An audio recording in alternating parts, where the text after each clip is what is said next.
નમસ્કાર, હું ડૉક્ટર પ્રતીક જોશી. આજે આપણે આ વિડીયોમાં બેકર સિસ્ટ વિશે માહિતી આપીશ. આપણે એવા ઘણા પેશન્ટ જોતા હોઈએ છીએ જેની કમ્પ્લેન હોય છે ઘૂંટણના પાછળના ભાગમાં દુખાવો થવો અને સોજો થવો.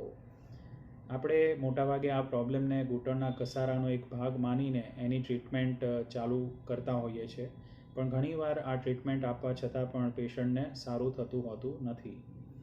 તો અમુક કેસમાં આપણે એવું સમજીએ કે ઘૂંટણની પાછળના ભાગમાં દુખાવો અને સોજાના કારણોમાં ઘૂંટણના ઘસારા સિવાય પણ બીજા કોઈ કારણો હોઈ શકે, જેમ કે બેકર સિસ્ટ.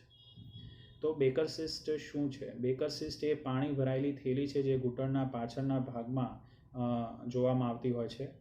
આ પાણી જે છે એ જે આપણો ઘૂંટણનો સાંધો છે એની અંદરનું જ પાણી છે, પણ ક્યારેક ઘૂંટણની અંદર જ્યારે પાણી વધારે બનતું હોય છે ત્યારે અંદર પ્રેશર વધવાને લીધે એ પાણી ક્યાંકથી બહાર આવવાનો પ્રયત્ન કરતું હોય છે.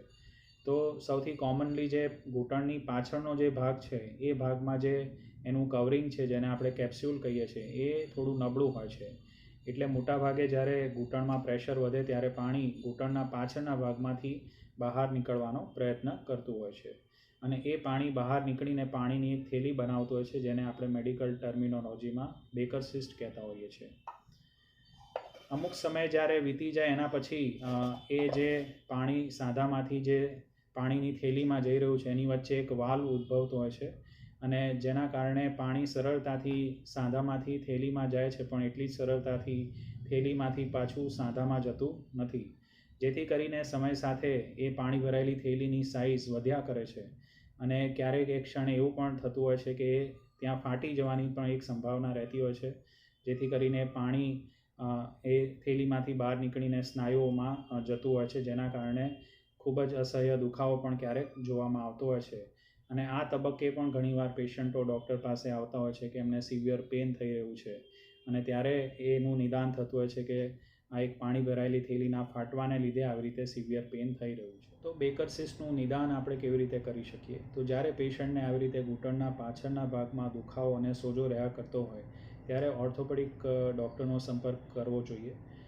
ક્લિનિકલ એક્ઝામિનેશન પરથી બેકર સિસ્ટનું આપણે અનુમાન લગાવી શકતા હોઈએ છીએ, જેનું કન્ફર્મેશન આપણે સોનોગ્રાફી અને MRI દ્વારા કરી શકીએ. જ્યારે બેકર સિસ્ટનું નિદાન થઈ ગયું છે તો એના પછી આપણે એની સારવાર કેવી રીતે કરી શકીએ? તો શરૂઆતમાં બેકર સિસ્ટની સારવાર એ કન્ઝર્વેટિવ ટ્રીટમેન્ટ છે, જેમાં આપણે દવાઓ દ્વારા ઘૂંટણની અંદરનો સોજો ઓછો કરી શકીએ છીએ. ફિઝિયોથેરાપીથી પણ એમાં બેનિફિટ મળતો હોય છે, અને લાઇફસ્ટાઇલ મોડિફિકેશનથી પણ આપણે દર્દીને રાહત આપી શકતા હોય છે. જ્યારે આ બધું કરવા છતાં પણ સારું ના થાય તો ક્યારેક આપણે ઇન્જેક્શન દ્વારા બેકર સિસ્ટને એસ્પિરેટ કરી અને એમાં સ્ટીરોઇડ ઇન્જેક્શન મૂકી શકીએ છીએ, જેના દ્વારા ત્યાં સાંધાની અંદરનો સોજો ઓછો થઈ શકે. પણ આ પ્રોસિજર પછી રિકરન્સના ચાન્સીસ બહુ વધારે હોય છે. આ બધું કરવા છતાં પણ જો પેશન્ટને રાહત ના મળે તો પછી ફાઇનલ ઓપ્શન છે એ ઓપરેશનનો ઓપ્શન રહે છે, જેમાં આપણે બેકર સિસ્ટને એક્સાઇઝ કરી શકીએ છીએ, અને એનું જે કમ્યુનિકેશન છે સાંધા સાથે એને આપણે ટાંકા દ્વારા બંધ કરી શકીએ છીએ, જેથી કરીને રિકરન્સના ચાન્સીસ નહીવત રહે. ઘણીવાર આપણે ઓપન સર્જરી સાથે આર્થ્રોસ્કોપી પ્રોસિજરને પણ એડ કરીએ છીએ, એટલે કે દૂરબીન દ્વારા સાંધાની અંદર આપણે ટ્રીટમેન્ટ કરી શકીએ છીએ. આપણે ઘણીવાર બેકર સિસ્ટ સાથે સાંધાની અંદર ગાદીના પ્રોબ્લેમને પણ MRIમાં જોતા હોઈએ છીએ, જેમ કે ગાદીનું ફાટવું.